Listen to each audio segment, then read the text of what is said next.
Salut, c'est François, Rostoriste Auto. Aujourd'hui, on se retrouve pour reparler de la Facel Vega Paris. Il y a bientôt un an, des photos étaient sorties un petit peu sur tous les sites internet, ainsi qu'un site internet dédié à la voiture. On avait découvert dans l'article excellent que nous avions fait que c'était plutôt du Photoshop.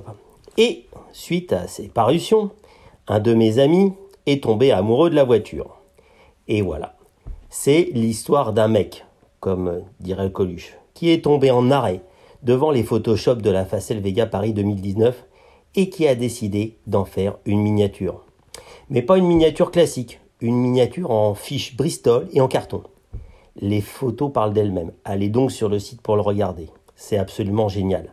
Vincent habite en Thaïlande et se déplace pour son travail dans toute l'Asie.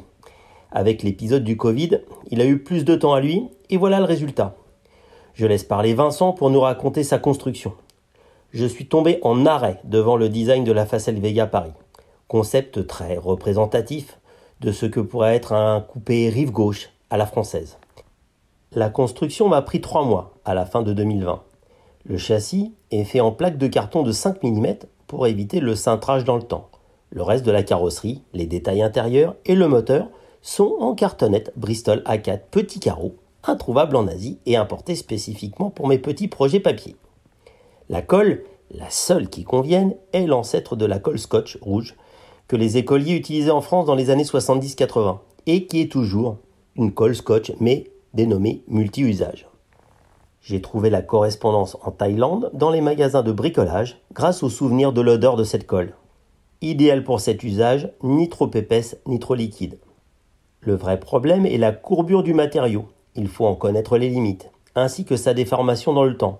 Il faut toujours renforcer les surfaces planes, car le papier gondole avec le temps. Les roues sont faites à la base de Bristol pour la partie centrale, de tubes PVC pour l'extérieur et de mousse de 5 mm pour la partie des pneus.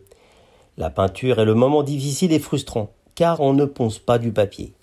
Il faut appliquer des couches d'après et poncer l'après pour avoir un état de surface satisfaisant, même s'il n'est en fait jamais satisfaisant.